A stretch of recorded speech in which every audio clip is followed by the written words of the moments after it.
Nenhuma pessoa será salva porque guardou o sábado e nenhuma pessoa irá para o inferno porque não guardou o sábado. É bíblico. Salvação é Yeshua o Cristo. Quem crer conforme diz as Escrituras será salvo e quem não crer já está condenado. Autor: Eurias R. Carneiro. Aqui está a paciência dos santos, aqui estão os que guardam os mandamentos de Deus e a fé em Yeshua.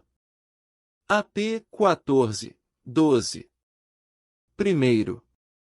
Aqui está a paciência dos santos. Os verdadeiros seguidores do Senhor Yeshua são pessoas que promovem a paz, têm a paz de espiritual e com seus semelhantes, pois estão reconciliados com Deus por meio da fé. Tendo sido, pois, justificados pela fé, temos paz com Deus, por nosso Senhor Jesus Cristo. Romanos 5, versículo 1. E ao mesmo tempo estas pessoas têm perseverança em seguir o Messias e seu verdadeiro pastor.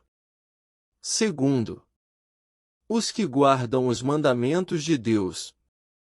As pessoas pensam logo que é referência aos 10 mandamentos, quando na verdade na palavra de Deus existem 613 mandamentos.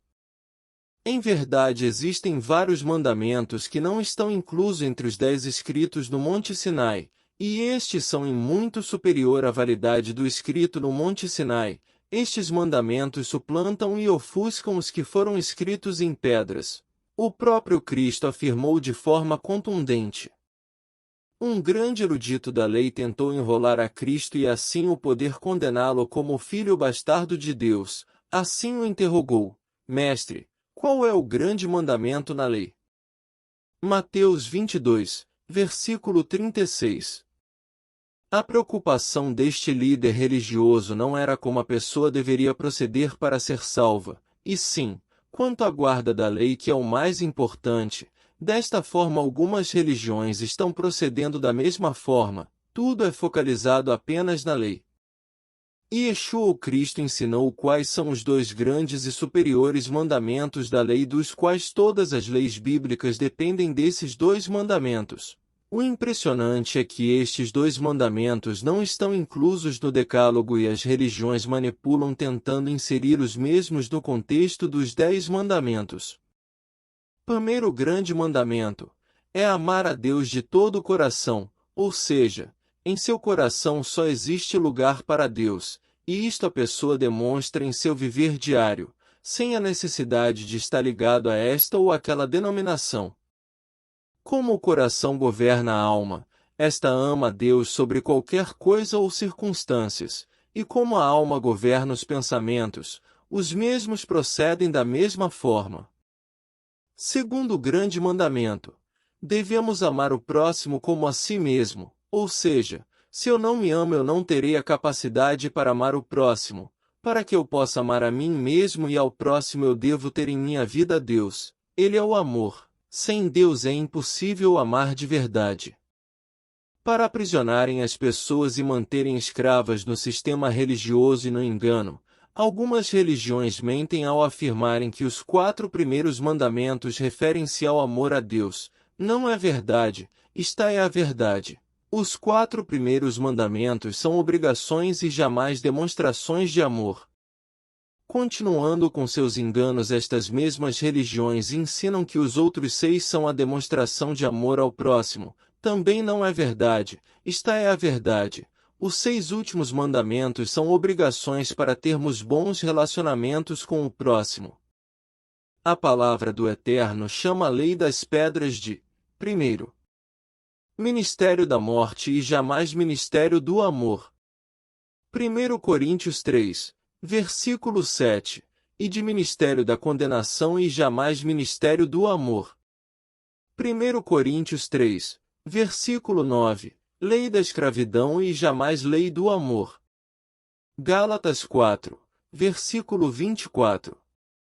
Sendo assim, quem vive pela lei das pedras está em situação de condenação, morto espiritualmente e escravo. Gálatas 4, versículos 21 a 31. A lei e os profetas dependem da lei do amor e jamais da lei dos 10 mandamentos.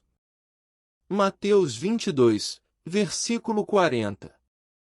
Os seguintes mandamentos não estão inclusos na lei das pedras que são os 10 mandamentos.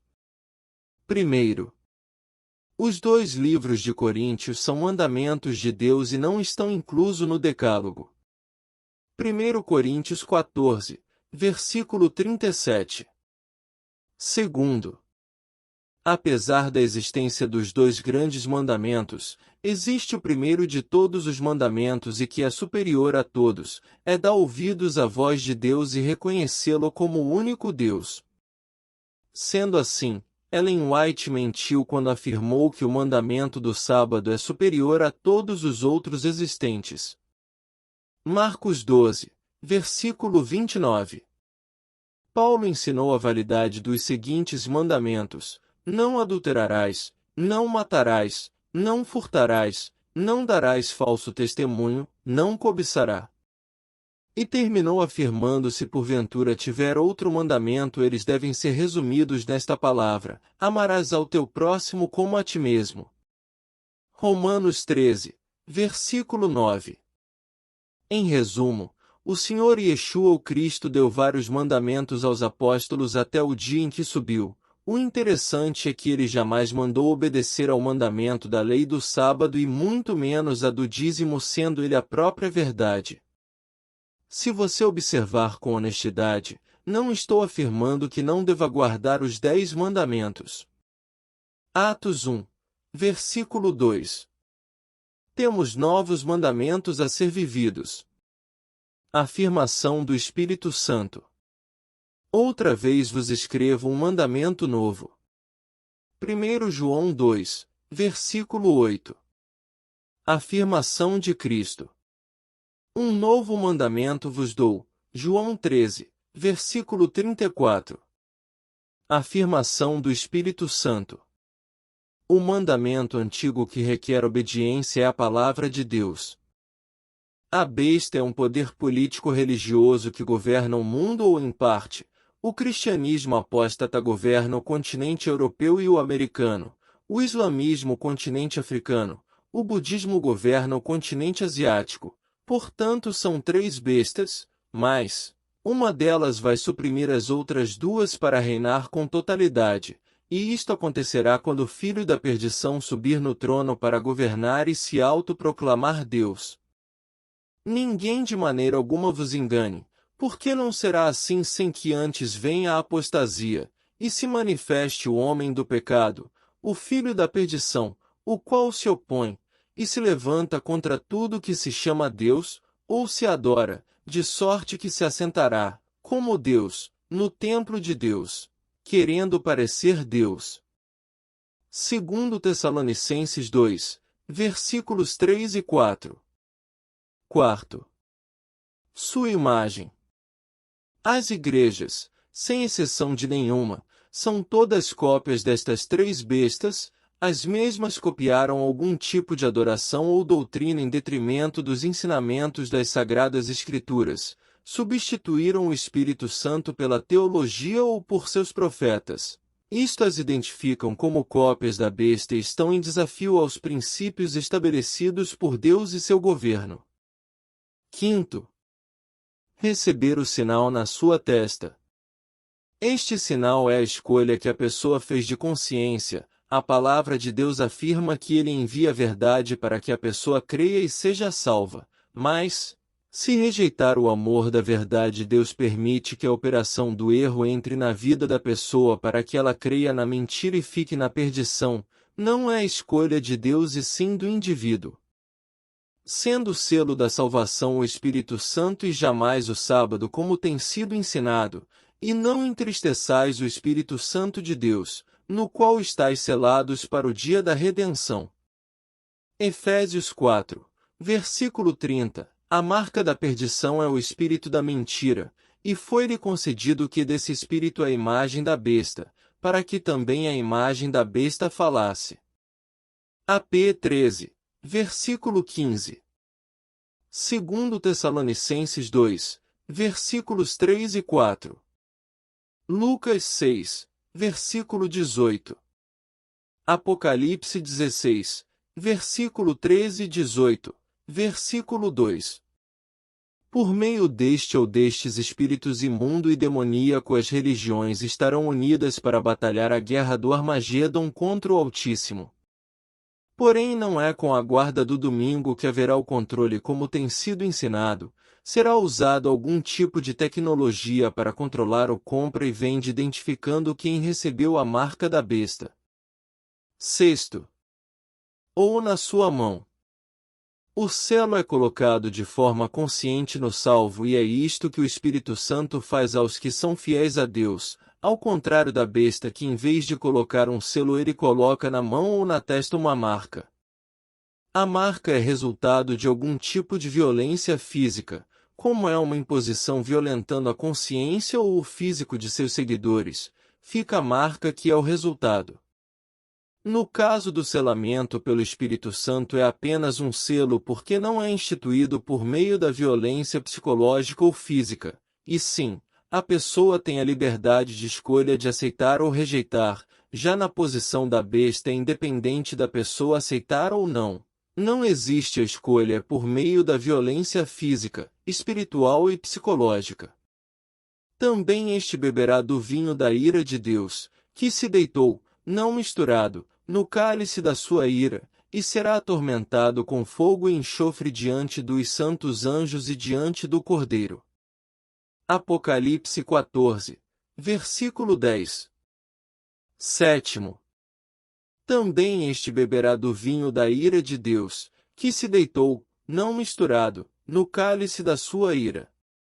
Deus não odeia o ser humano, ele é amor e até na destruição o seu amor estará presente. Esta ira é proveniente da escolha do indivíduo, a destruição final foi preparada para os demônios e os humanos entraram nesta por escolha própria. É uma ira pura, sem maldade santa, totalmente diferente da que conhecemos, a de Deus é justiça e a nossa é vingança. Sétimo.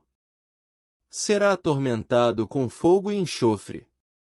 Interessante que o fogo mais quente que existe na Terra é os dos vulcões que derretem qualquer tipo de material.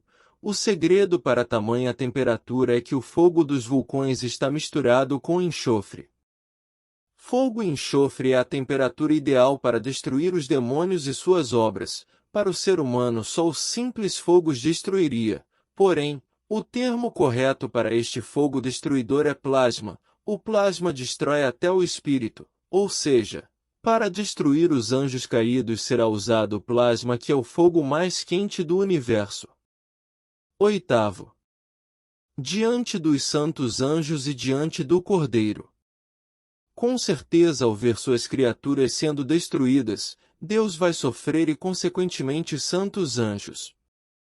Para aqueles que receberem a marca ou os que adoram a besta não terão um final feliz, pois, tanto a besta bem como seus seguidores desafiaram a Deus por meio da falsa adoração e guerrearam a guerra de Satanás contra o reino espiritual e físico de Deus.